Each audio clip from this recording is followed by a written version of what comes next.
At 7:15 on the morning of September 19, 1944, Captain Richard Lamerson crouched in the turret of his M4 Sherman tank near the French village of Lizy, watching fog roll across the farmland and listening to something that did not belong there. The sound was unmistakable. Tank engines, German tank engines. And they were close. Lamerson commanded Company C, 37th Tank Battalion, 4th Armoured Division. His Shermans were positioned along a ridge overlooking the road from Bézange-la-Petite, dug into hull-down positions that exposed only their turrets above the crest.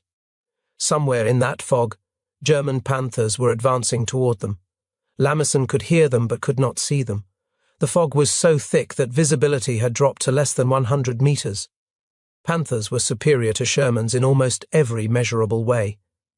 The Panther's glacis plate measured 80 millimeters thick and was sloped at 55 degrees, giving it an effective thickness of nearly 140 millimeters against incoming shells.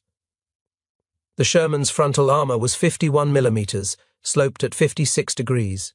A Panther's high-velocity 75mm gun could penetrate a Sherman from over 2,000 meters away. The Sherman's standard 75mm gun could not penetrate a Panther's front armor at any range. Not at 2,000 meters, not at 1,000 meters, not at 500 meters, not even at point-blank range. The men in Lamerson's company knew these numbers. Every American tanker in France knew them.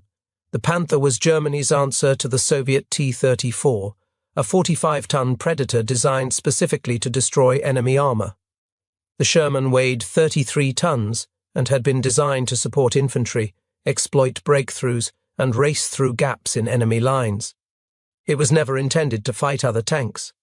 That job belonged to the tank destroyer battalions with their specialized anti-armor weapons. On paper, this engagement should have been a slaughter. What neither Lamerson nor the German commanders advancing through that fog understood was that the next 11 days would become one of the most decisive American armored victories of the entire war. 200 German tanks and assault guns would be destroyed or disabled. American losses would be 48 tanks. The kill ratio would be better than 4-1 in favor of the Americans, and none of it would happen because of superior equipment.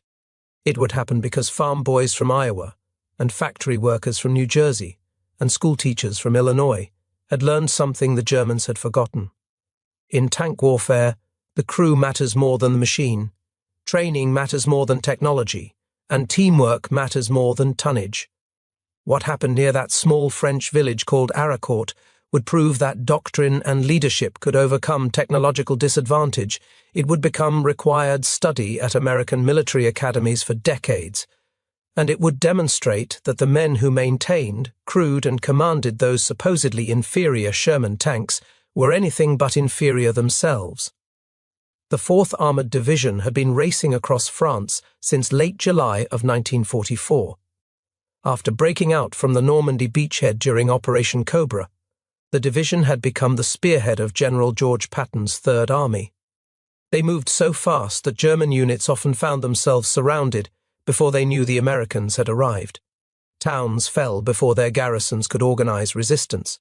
Supply depots were captured intact. German soldiers who had been told the Americans were soft and poorly led discovered that neither description was accurate. The division was commanded by Major General John Shirley Wood, a man his soldiers called Tiger Jack. Wood was aggressive, unconventional, and beloved by his troops.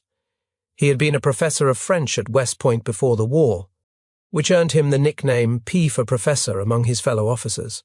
But his men knew him by a different name. They called him Tiger Jack because of his ferocity in combat and his insistence on offensive action at every opportunity. Wood believed in speed. He believed that a moving tank was harder to hit than a stationary one. He believed that an enemy kept off balance could not coordinate effective resistance. He believed in striking before the enemy could react, in leading from the front rather than commanding from the rear. British military historian Basil Liddell Hart would later call Wood the Rommel of the American armored forces. Like the famous German field marshal, Wood commanded from forward positions, often placing himself at the point of greatest danger. Like Rommel, he understood that armored warfare rewarded boldness and punished hesitation, and like Rommel, he trained his division to operate with a speed and independence that horrified more cautious commanders. But by mid-September, the lightning advance had ground to a halt. Not because of German resistance, not because the division had outrun its combat power, because of gasoline. The Supreme Allied Commander, General Dwight Eisenhower, had diverted fuel supplies to support Operation Market Garden in the Netherlands. Patton's Third Army was stranded in eastern France with nearly empty tanks and a frustrated commander who spent days pleading for fuel that never arrived. This pause gave the Germans exactly what they needed: time. Adolf Hitler ordered an immediate counteroffensive. The objective was to destroy the American bridgehead over the Moselle River and push Patton's forces back into central France. If successful, the attack would buy time for Germany to consolidate its defences along the Siegfried Line and prepare for the coming winter. Hitler believed that a sharp defeat might convince the Americans to negotiate rather than continue their costly advance. To accomplish this, the German Fifth Panzer Army assembled 262 tanks and assault guns. The force included over 100 of the formidable Panther tanks, the finest medium armour Germany produced. It also included Panzer IV tanks, assault guns, and armoured personnel carriers. The force was divided into two new panzer brigades, the 111th and the 113th, plus elements of the veteran 11th Panzer Division. On paper, it was a formidable force. The commanders who planned the offensive expected a quick victory. They would strike the American spearhead with overwhelming armoured power, destroy the 4th Armoured Division, and roll up the 3rd Army's flank before Patton could react. The reality was far different. The German panzer brigades were not elite formations. They were improvised units cobbled together in desperate haste to meet Hitler's timetable. The corps personnel came from survivors of destroyed divisions on the Eastern Front, men who had been through the meat grinder of the Soviet summer offensive and emerged with shattered nerves and broken units. These veterans were experienced, yes, but they were also exhausted, demoralized, and scattered across Germany waiting for new assignments. To fill out the brigades, the German army pulled Luftwaffe ground personnel who had never crewed a tank, naval personnel from ships that would never sail again, and young conscripts with minimal training. Most of the tank crews had received only 2 weeks of instruction before being sent into combat. 2 weeks to learn to drive a 45-ton vehicle. 2 weeks to learn to load, aim, and fire a high-velocity cannon. 2 weeks to learn to work as a 5-man team in a steel box where a single mistake meant fiery death. Many could not read maps. Some had never fired their main guns in live exercises because fuel shortages prevented adequate training. Others had never driven their tanks at night or in fog. They knew the theory of armoured warfare from manuals and lectures. They knew nothing of its reality. These crews were given brand new Panther tanks, machines that required experienced maintenance and careful handling, and told to destroy Patton's spearhead. The Panther was a magnificent machine, but it was also a demanding one.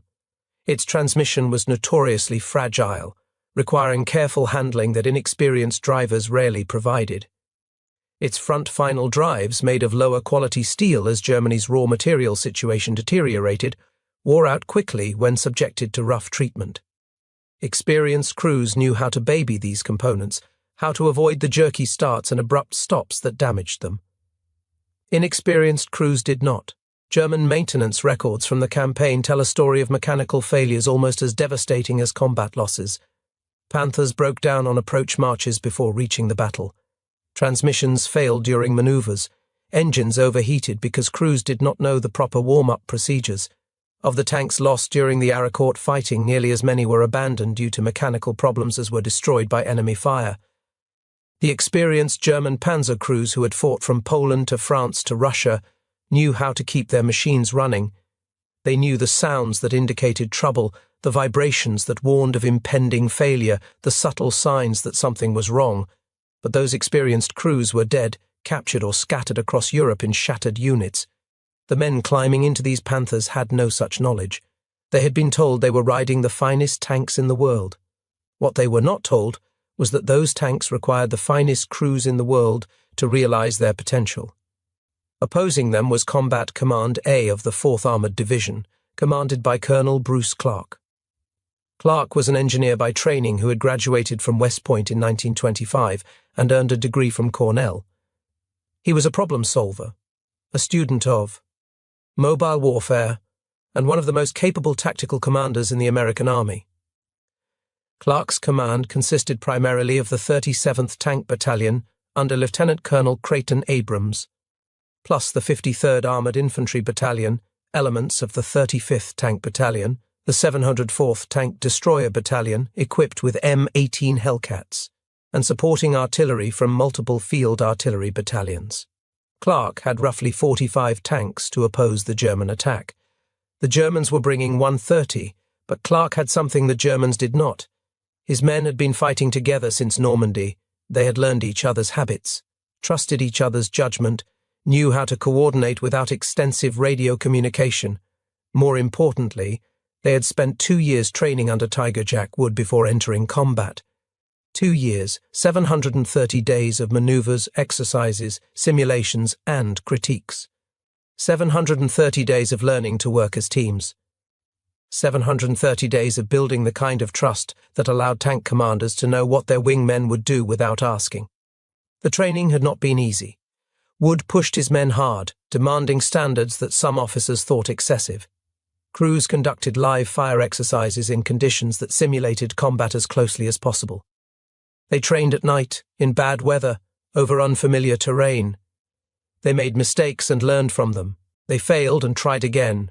But more than technical skills, Wood trained his men to think. He wanted tank commanders who could assess a situation and act without waiting for orders. He wanted gunners who could engage targets without being told.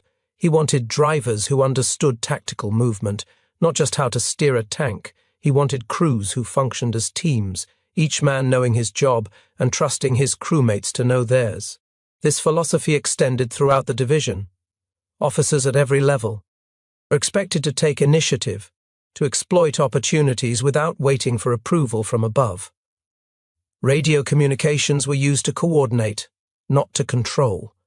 Commanders trusted their subordinates to make good decisions because they had trained with those subordinates for 2 years and knew their capabilities. The German army had once operated the same way. The concept of mission-type tactics, called Auftragstaktik, was a German invention that had made their early war victories possible. But by 1944, the German army had lost most of the officers who understood and practiced this approach. The men leading the panzer brigades at Arracourt were strangers to each other, operating under centralized command structures that required approval for actions their American counterparts executed automatically. The German crews had received 14 days. That difference would prove decisive. The first indication that something unusual was happening came on September 14th, 5 days before the main battle began. The 37th Tank Battalion had pushed east across the Moselle River and driven deep into German-held territory. Near the village of Valhy, they encountered German forces from the 15th Panzer Grenadier Division, a veteran unit that had been fighting since North Africa. Sergeant Joseph Sadowski was commanding the 2nd Tank in the lead column as Company A entered the village square. Sadowski was 26 years old, born in Perth Amboy, New Jersey, to a Polish immigrant family. He had enlisted in the army in May of 1941, months before Pearl Harbor, and had been with the 37th Tank Battalion since its formation. By September of 1944, he was one of the most experienced tank commanders in the division. As Sadowski's Sherman rounded a corner into the square, a German 88mm anti-tank gun fired from less than 20 yards away. The round struck the tank squarely, penetrating the armor, and igniting the ammunition stored inside. The Sherman burst into flames. The suddenness of the attack froze the column. Tank crews in the following vehicles did not know where the fire was coming from. German infantry opened up from windows and doorways with machine pistols and rifles. The situation was chaos. Sadowski did not hesitate. He ordered his crew to dismount and take cover in the buildings lining the square. As his men scrambled clear of the burning tank, Sadowski realized that one member of his crew, the bow gunner, had been unable to escape. The man was trapped inside the burning vehicle, and the flames were spreading. Without hesitation, Sadowski ran back through the hail of German fire and climbed onto the hull of his burning Sherman. He tried to pry open the bowgunner's hatch, working with his bare hands against metal that was already heating from the flames inside. German machine gunners concentrated their fire on him. Rifle rounds cracked past his head. Still he worked, trying to free his trapped crewmate. Sadowski was killed by a burst of machine gun fire before he could complete his rescue. He fell across the hull of his tank, hands still reaching for the hatch. Sadowski's death could have paralyzed the American advance. Instead, it galvanized it. The remaining tank crews, inspired by their sergeant's sacrifice, pressed forward with increased ferocity. They destroyed 8 German 88mm anti-tank guns and killed or captured 300 enemy soldiers. The town of Valhay fell within the hour. Sadowski would be awarded the Medal of Honor posthumously, the citation noting that his gallant and noble sacrifice of his life in the aid of his comrade, undertaken in the face of almost certain death, so inspired the remainder of the tank crews that they pressed forward with greater determination. But what mattered that afternoon was what his death revealed about American tank crews. These were not conscripts fighting because they had no choice. These were not men who had been assigned to tanks because there was nowhere else to put them. These were volunteers who believed in each other so deeply that they would die rather than abandon a comrade. That kind of unit cohesion cannot be manufactured in 2 weeks of training. It cannot be ordered into existence by commanders or mandated by regulations. It grows from shared experience, shared hardship, shared danger. It grows from men who have fought together, bled together, lost friends together. The German tank crews arriving in Lorraine had none of this.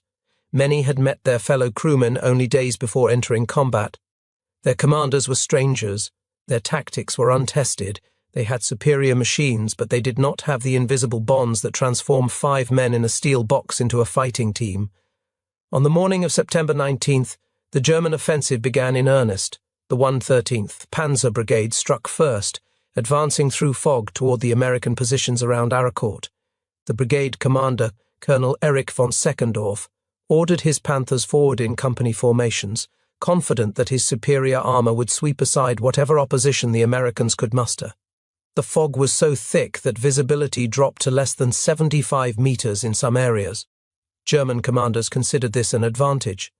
It would protect their tanks from American aircraft, which had been devastating German formations whenever the weather cleared. It would allow them to close to effective range before the Americans could bring their longer-range weapons to bear. What the German commanders did not consider was what that fog would do to their own coordination. The 113th Panzer Brigade had virtually no reconnaissance units. The haste of its formation had not allowed for proper organization of scouts and forward observers. The brigade advanced blind, its Panthers feeling their way forward through the murk with no clear picture of what lay ahead. This was a fundamental failure of German planning. Reconnaissance had always been a German strength. Their pre-war panzer divisions had included specialized reconnaissance battalions that scouted ahead of the main force, identified enemy positions, and provided crucial intelligence. But the panzer brigades had been assembled too quickly to include such units. They were all fangs and no eyes. The American forces, by contrast, had excellent reconnaissance. The 25th Cavalry Reconnaissance Squadron provided continuous information about German movements. Artillery spotter aircraft, when weather permitted, observed enemy formations from above. Infantry patrols probed German positions and reported what they found. Colonel Clark knew where the Germans were. The German commanders did not know where he was. This asymmetry of information proved decisive. The Americans could prepare positions, coordinate supporting fires, and position reserves to meet attacks they knew were coming. The Germans stumbled forward into ambushes they never saw coming, engaged enemies whose positions they never identified, lost tanks to fire from directions they never expected. Captain William Dwight was the 37th Battalion's liaison officer to Combat Commander Headquarters. Shortly after 7 that morning, he was returning from a routine coordination meeting when he spotted movement in the fog. Panthers, German Panthers, and they were heading directly toward Colonel Clark's command post. Dwight did not wait for orders. He grabbed a platoon of M18 Hellcat tank destroyers and a handful of Sherman crews and organized an immediate defense of the road leading to headquarters. The M18 Hellcat was an unusual vehicle. It mounted a 76mm gun that could penetrate Panther side armor at close range, but it carried almost no armor of its own. The Hellcat's protection was its speed. It was the fastest tracked vehicle in the American inventory, capable of 55 miles per hour on roads. Its crews called it the fastest thing on tracks. In the fog, speed meant nothing. Every engagement would be at close range, where the Hellcat's thin armor made it terribly vulnerable. A single hit from a Panther's gun would destroy it. But Dwight had no other options. The Panthers were coming, and someone had to stop them. What followed was a desperate running battle through the French countryside. Dwight's tank destroyers engaged the Panthers at distances sometimes measured in dozens of yards rather than hundreds. At such ranges, the Panthers' superior gun and armor meant nothing. The M18 crews used their speed to dodge between hedgerows and farm buildings, snapping off shots at exposed flanks before disappearing into the fog. 9 Panthers burned that morning near the command post. Dwight lost 3 of his 4 Hellcats, their thin armor no match for the German guns when the Panthers managed to get clear shots. But he held them. He held them long enough for reinforcements to arrive, long enough for Clark to organize a coherent defense, long enough for the German attack to lose its momentum. Dwight survived the battle. He would later receive the Distinguished Service Cross for his actions that morning, the citation noting that his rapid and heroic action was largely responsible for preventing the enemy from overrunning the command post. While Dwight fought his delaying action near headquarters, the main German assault was developing against Company C of the 37th Tank Battalion near the village of Leasy. Lamison had positioned 2 of his Shermans in a concealed position overlooking the Basange Road, their hulls dug into the reverse slope of a small ridge so that only their turrets were visible. The position had been prepared during the night by crews who understood that their survival depended on using terrain to compensate for their tank's inferior armor. The tank commanders in those forward positions had been watching the fog since before dawn, listening to the distant rumble of engines and waiting for targets to appear. When the Panthers finally emerged from the mist, they were less than 75 meters away. At that range, even the Sherman's standard 75mm cannon could penetrate Panther armor. Not the front, which was too thick and too well sloped. But the sides and rear were vulnerable, especially at close quarters where the American rounds could strike at favorable angles. The lead Panther never saw what killed it. An American gunner put a round into the turret ring, where the rotating turret met the hull. The Panther lurched to a stop and began to burn. A second Panther tried to reverse, but exposed its thinner rear armor in the process. The Sherman crew destroyed it before the German driver could complete his turn. The German column had walked directly into an ambush. Their inexperienced crews had no idea where the fire was coming from. The fog concealed the American positions, and the smoke from burning tanks added to the confusion. Some Panther commanders tried to advance, looking for targets. Others tried to retreat. Some sat motionless, their crews paralyzed by the sudden violence. The result was chaos. Lamison coordinated his platoons by radio, directing tanks to positions where they could engage the confused Germans from multiple directions. American crews who had trained together for 2 years executed fire and maneuver drills without conscious thought, each tank commander knowing where his wingmen would be and what they would do. The German crews, fighting together for the first time, had no such coordination. When their radios crackled with orders, they often could not identify who was speaking or what unit was being addressed.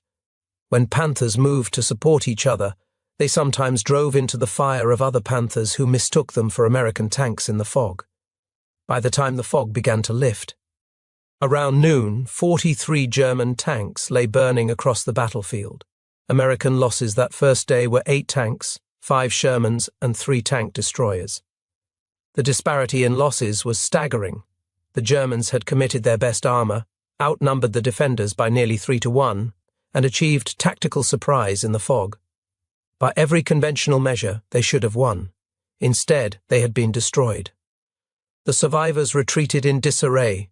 German officers who tried to rally their crews found men who had lost all confidence in their training, their commanders, and their equipment. Panthers that had seemed invincible in training films now burned like any other tank when hit from the flank. Crews that had been told they would sweep aside American opposition had instead been ambushed, outmaneuvered, and decimated. That night, German commanders held urgent conferences to determine what had gone wrong. They blamed the fog, which had prevented them from using their tanks' superior range. They blamed the terrain, which channeled their formations into predictable avenues of approach. They blamed inadequate reconnaissance, which had allowed them to drive directly into prepared American positions. What they did not blame was the fundamental assumption underlying their entire plan. They had assumed that tank quality would determine the outcome. They had assumed that a Panther was worth 2 or 3 Shermans, that the math would work in their favor regardless of other factors. They had assumed that American crews would fight as German crews fought, tank against tank in stand-up duels where superior armor and firepower would decide. None of these assumptions proved correct. The German commanders could not understand what had happened. Their Panthers had superior firepower and armor. Their formations outnumbered the Americans nearly 3-1, yet they had been massacred. The answer lay in something German intelligence had completely failed to consider. The Americans were not fighting tank against tank in stand-up duels where superior armor would decide the outcome. They were fighting as combined arms teams, coordinating multiple types of units to create effects that no single unit could achieve alone. Infantry spotted for armor, reporting German positions by radio, and guiding tanks to advantageous firing positions. Artillery provided suppressive fire, forcing German crews to button up inside their tanks where their vision was severely restricted. Tank destroyers moved to flanking positions while Shermans engaged frontally, creating deadly crossfires that left German tanks with no safe direction to turn. And when the weather cleared even briefly, aircraft from the 19th Tactical Air Command vectored onto German reinforcements, attacking supply columns and reserve formations before they could reach the battle. This was combined arms warfare as the American army had developed it over 2 years of training and 2 months of combat. This was the doctrine that Tiger Jack Wood had drilled into the 4th Armored Division at Pine Camp and Fort Knox and in the deserts of California. The Germans had expected to find their enemy and destroy him with overwhelming firepower. Instead, they found themselves attacked from multiple directions by enemies they could not see, coordinated by a command structure that operated faster than their own. Around noon on September 20th, when the fog finally lifted after 2 days of fighting, something extraordinary happened. Major Charles Carpenter was an artillery spotter pilot assigned to the 4th Armored Division. His job was to fly a small L-4 Grasshopper observation aircraft over the battlefield, locate enemy positions, and call in artillery fire missions. It was important work, but not particularly glamorous. Spotter pilots were not fighter aces. They did not engage the enemy directly. They watched and reported. Carpenter found this frustrating.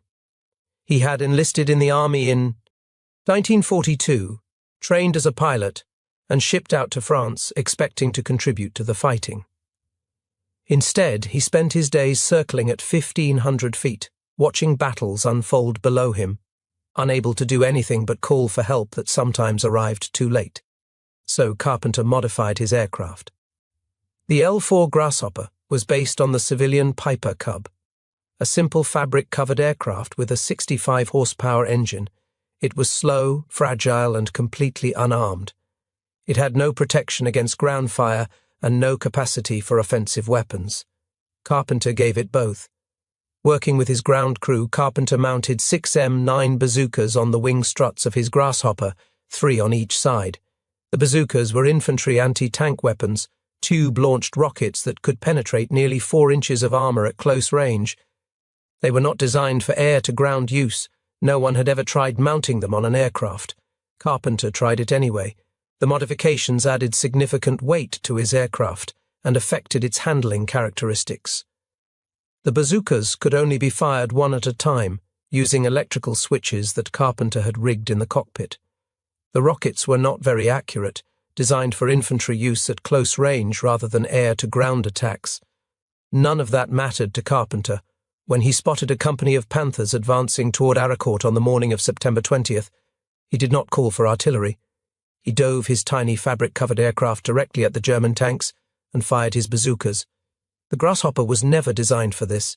It was slow, barely 90 miles per hour in level flight, It had no armor to protect its engine or its pilot. German ground fire filled the air around Carpenter's plane as he made his attack runs. Machine gun tracers reached up toward him. Rifle rounds punched through his fabric wings. Carpenter ignored all of it. He made repeated passes at the German formation, diving to within 100 meters of the ground before releasing his rockets and pulling up. The bazooka round struck from above, where the Panther's armor was thinnest. Even a near miss could damage tracks or running gear, immobilizing a tank and taking it out of the fight. Carpenter fired all 6 of his rockets, returned to base to reload, and flew 2 more sorties that afternoon. In total, he fired 16 rounds at the German formation. He was credited with destroying 2 Panthers and several armored cars. More importantly, his attacks forced the German tank company to retreat, giving a trapped American support unit time to escape. When Carpenter landed after his 3rd sortie, his Grasshopper had multiple bullet holes in its wings and fuselage. The fabric was torn in several places. One strut had been nicked by a round that came within inches of severing it completely. Carpenter named his aircraft Rosie the Rocketer, a play on Rosie the Riveter, the symbol of American women working in war factories. Word of Carpenter's attacks spread through both armies. American troops began calling him Bazooka Charlie. German troops began shooting at every small observation aircraft they saw, no longer assuming that Cubs were harmless. After destroying his 5th tank, Carpenter told a Stars and Stripes correspondent that the word must be getting around to watch out for Cubs with bazookas on them. Every time I show up now, they shoot with everything they have. They never used to bother Cubs. Bazookas must be bothering them a bit. The psychological impact of Carpenter's attacks extended far beyond the tanks he destroyed. The Germans had assumed that American observation aircraft were simply scouts, harmless nuisances to be ignored while dealing with real threats.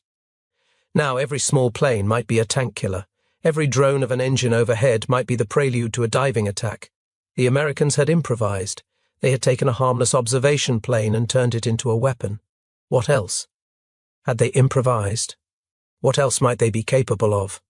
Lieutenant Colonel Creighton Abrams commanded the 37th Tank Battalion from his own Sherman, which he had named Thunderbolt. He would go through 7 tanks named Thunderbolt during the war, each one replacing a predecessor that had been destroyed or damaged beyond repair. The name stayed the same, the paint job stayed the same, a large white Thunderbolt on the turret, visible for hundreds of yards. Some officers would have considered that paint job suicide. It made Abrams' tank an obvious target for every German gunner who could see it. But Abrams did not care about being a target. He cared about being seen by his own men, about leading from the front where everyone could follow him. Abrams was stocky, intense, and absolutely fearless. He had graduated from West Point in 1936 and spent the pre-war years in cavalry units that were transitioning from horses to tanks. He had volunteered for armor duty and had commanded the 37th Tank Battalion since July of 1942, more than 2 years of training his men, learning their capabilities, building the kind of trust that allowed him to lead from the turret of a tank rather than from a command post miles behind the lines. His men revered him. Not because he was easy on them. Abrams was demanding, insistent on high standards, unforgiving of sloppiness or laziness. In Abrams's outfit, nobody drifted, one of his sergeants would later recall. They revered him because he never asked them to do anything he would not do himself. When the fighting was heaviest, Abrams' Thunderbolt was in the middle of it. When the situation was most dangerous, Abrams was there, his voice crackling over the radio, his tank leading the charge. On September 20th, Abrams personally led a tank assault against German forces that had outflanked 2 of his companies. The situation was critical. German Panthers had penetrated the American lines and were threatening to roll up the battalion from the flank. Abrams did not wait for orders. He did not coordinate a careful response or request reinforcements. He gathered what tanks he could find and attacked immediately. His driver recalled the assault years later. Abrams was in the turret, firing the main gun himself when the gunner could not acquire targets fast enough. The tank was moving at full speed across open ground, rounds cracking past, dirt geysering up from near misses. Abrams was yelling commands, firing, directing other tanks by radio all at once. They drove directly into the German formation. At close range, where crew training mattered more than armor thickness, the Shermans were equal to the Panthers. Abrams' tank destroyed multiple German vehicles.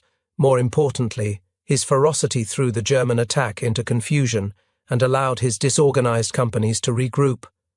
For this action, Abrams received the Distinguished Service Cross, the citation noting that he quickly and accurately estimated the situation and unhesitatingly attacked the enemy force with his command tank, striking with such ferocity that the enemy was thrown into a state of confusion. The German commanders could not understand American tactics. They had expected the Americans to fight defensively, using their inferior tanks from hull-down positions and relying on air support and artillery to compensate for their weakness in armor. That was what doctrines said inferior forces should do. That was what sensible commanders would do. No one told Creighton Abrams to be sensible. The fighting continued for 11 days. Each morning, German commanders threw fresh attacks at the American positions. Each day, the attacks failed.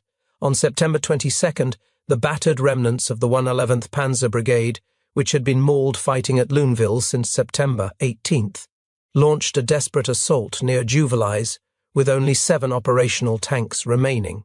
Combined with the shattered 113th and elements of the veteran 11th Panzer Division, the Germans attempted their largest coordinated assault yet.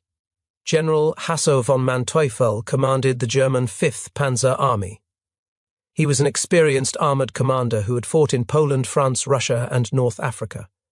He understood mobile warfare and had won victories against superior forces before. He was determined to crack the American position at Arracourt. The assault achieved nothing.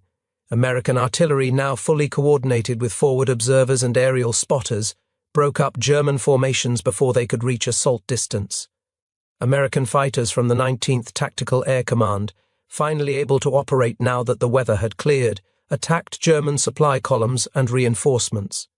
American tank crews, now fully confident in their tactics and their ability to beat Panthers at close range, destroyed German armor with increasing efficiency. By September 25th, the German 5th Panzer Army had only 25 operational tanks remaining out of the 262 it had committed to the offensive. 237 had been destroyed, damaged, or broken down. Many had been abandoned by their crews when minor mechanical problems left them stranded, problems that experienced crews might have repaired, but inexperienced crews could not diagnose. The counter-offensive was over. What had begun as Hitler's plan to throw Patton back across central France had ended as one of the most lopsided American armoured victories of the war. The 5th Panzer Army, which had been assembled at great cost to strike a decisive blow, had been reduced to a shell. The panzer brigades that were supposed to demonstrate the continuing potency of German armour had instead demonstrated its limitations when crewed by inadequately trained men. The statistical summary told the story. Of the 262 tanks and assault guns that the Germans committed to the battle, 86 were confirmed destroyed by enemy fire. 114 were damaged or broken down, many abandoned by crews who lacked the skills or tools to repair them. Only 62 remained operational when the shooting stopped. The American 4th Armored Division lost 41 medium tanks and 7 light tanks during the entire month of September, with total casualties of 225 killed and 648 wounded. These numbers would be analysed by military historians for decades. They showed that superior training and doctrine could overcome technological disadvantage. They showed that crew quality mattered more than vehicle quality. They showed that the American approach to armoured warfare, emphasising combined arms cooperation and small unit initiative, could defeat the German approach, which relied on concentrated armour and centralised command. But the numbers did not capture what the battle meant to the men who fought it. Colonel Bruce Clark ordered a tactical withdrawal to more defensible positions, but before withdrawing he executed a masterpiece of deception. He staged a fake battle over the radio, complete with orders for a blazing forward attack, explicit coordinates, and unit designations. Clark knew that German intelligence monitored American radio traffic. He gave them exactly what they expected to hear. While the Germans prepared to meet an assault that would never come, Clark's forces quietly repositioned to new defensive lines. By the time the Germans realized they had been fooled, Combat Command A was dug in and waiting. The Germans pressed their attacks for 3 more days, throwing their remaining armor against the American lines in increasingly desperate attempts to salvage something from the disaster. On September 29th, elements of both Panzer brigades and the 110th Panzer Grenadier Regiment made a coordinated assault on American positions near Hill 318. The fog returned that morning, and the Germans hoped it would give them the same advantage it had provided on the first day of the offensive. Instead, the American crews had adapted. They knew the terrain now, knew the approaches, knew exactly where German tanks would have to come. They were waiting.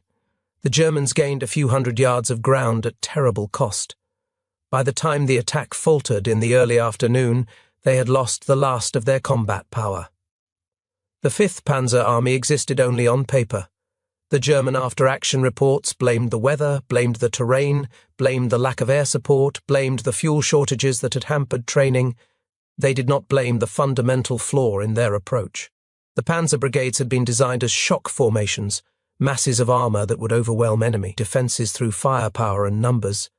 This doctrine had worked on the Eastern Front, where Soviet units often fought with poor coordination and rigid tactics that made them predictable.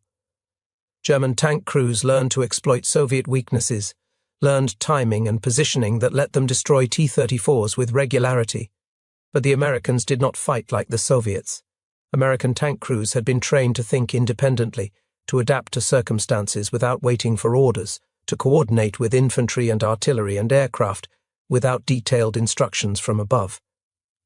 When German formations attacked expecting to find static defenses, they encountered enemies who moved, who flanked, who seemed to anticipate their movements. This was not magic. It was not superior technology or numerical advantage. It was the result of training. The American crews had spent 2 years learning to fight as teams. The German crews had been given 2 weeks. Corporal John Gatuski served as a gunner in the 37th Tank Battalion throughout the war, crewing Lieutenant Colonel Abrams's own tank Thunderbolt. No one knew exactly how many German tanks he destroyed, but everyone agreed it was more than any other gunner in the unit. His tank commander said Gatuski could put a round through a doorknob at 500 yards while the tank was moving. Gatuski had been with the 37th since its formation at Pine Camp, New York, in April of 1941. He knew his gun the way a craftsman knows his tools, could sense when the elevation was off by a fraction, could compensate for wind and movement without conscious calculation. More importantly, he knew his crew. He knew how his driver would react to orders, knew the loader's rhythm, knew his commander's voice well enough to begin traversing the turret before the command was complete. They had been together so long that they no longer needed words for most situations. The German gunners facing Gatuski had been Luftwaffe ground personnel 3 months earlier. They had been trained on the Panthers' excellent optical sights, had been taught the ballistics of the high-velocity 75mm gun, had practiced in simulators and firing ranges. They knew the theory. They did not know each other. When a target appeared, the German gunner had to wait for orders from his commander, a stranger. He had to trust that his loader, another stranger, would have the correct round ready. He had to hope that his driver, whom he had met only days before, would position the tank correctly. Gatuski's crew operated as a single organism. They had been doing this together for over 2 years. The Germans had superior optics and superior guns and superior armor, but they did not have Gatuski. They did not have crews who had fought together across France. They did not have the invisible advantage of teamwork. The battle would be studied at military academies around the world for decades afterward. It became a textbook example of how a well-trained force with inferior equipment can defeat a poorly trained force with superior equipment. It demonstrated the importance of combined arms coordination, of unit cohesion, of leaders who trusted their subordinates and subordinates who trusted their leaders. Lieutenant Colonel Creighton Abrams would go on to command all American forces in Vietnam during the most difficult years of that war. He would serve as Army Chief of Staff, the highest uniformed position in the United States Army. When the Army developed a new main battle tank in the 1970s, they named it the M1 Abrams in his honor. Today, the Abrams tank remains the backbone of American armored forces. Colonel Bruce Clark would become a 4-star general and command United States Army Europe during the Cold War. General Eisenhower would later say that Clark was one of the finest tactical commanders America produced during the Second World War. Clark's defense at Arracourt and his subsequent actions at St. Vith during the Battle of the Bulge became models for how to conduct mobile defense against superior forces. Major Charles Carpenter, Bazooka Charlie, was diagnosed with Hodgkin's disease shortly after the war ended. Doctors gave him 2 years to live. He returned to Illinois and resumed his job as a high school history teacher, the profession he had practiced before the war. He lived for another 2 decades, defying the diagnosis that should have killed him. When asked about his combat exploits, he said his idea of fighting a war was to attack, and then attack again. He died in 1966 at the age of 53. The 4th Armored Division continued to serve as Patton's spearhead through the end of the war. In December of 1944, when the Germans launched their last great offensive in the Ardennes, the division raced 150 miles in 19 hours to relieve the surrounded 101st Airborne Division at Bastogne. Lieutenant Charles Bogues of Company C, 37th Tank Battalion, commanding a Sherman nicknamed Cobra King, was the first American tank to break through the German encirclement on December 26, 1944. The relief of Bastogne became one of the most celebrated American actions of the war. The men who fought at Arracourt did not think of themselves as exceptional. They were farm boys and factory workers, school teachers and mechanics. They came from small towns across America, places like Perth Amboy, New Jersey, where Sergeant Sadowski grew up, and Urbana, Illinois, where Bazooka Charlie Carpenter had taught high school history. They did not have the best equipment. The Sherman was inferior to the Panther by almost every technical measure. They did not have numerical superiority. They were outnumbered nearly 3-1 when the battle began. What they had was each other. They had trained together, fought together, bled together. They knew each other's strengths and weaknesses, trusted each other's judgment, believed in each other's courage. When everything went wrong, when the fog hid their enemies and the odds seemed impossible, they had that trust to fall back on. That was enough. In 1999, the citizens of Valhay, France, erected a monument honoring Sergeant Joseph Sadowski, the tank commander who had died trying to save his trapped crewmate 55 years earlier. A decade later, Colonel James Leach, who had commanded Company B of the 37th Tank Battalion and had known Sadowski personally, travelled to France for the 65th anniversary of the Lorraine liberation. Leach was 87 years old by then, one of the last surviving officers from Arracourt. Standing before the monument, he spoke about the young sergeant who had climbed onto a burning tank under enemy fire to try to save a friend. He did not talk about tactics or doctrine or equipment specifications. He talked about courage and sacrifice and the bonds between men who fight together. He talked about what it meant to serve beside men like Sadowski, men who would give everything for their comrades. That is, the lesson of Arracourt. Not that American tanks were better than German tanks. They were not. Not that American crews were braver than German crews. Bravery was abundant on both sides. Not that American commanders were smarter than German commanders. Both sides had capable leaders. The lesson is that teams matter more than tools. Training matters more than technology. Trust matters more than tonnage. The American tankers at Arracourt proved that a crew who knows and trusts each other can accomplish things that seem impossible on paper. They proved that years of shared training create bonds that cannot be replicated in weeks.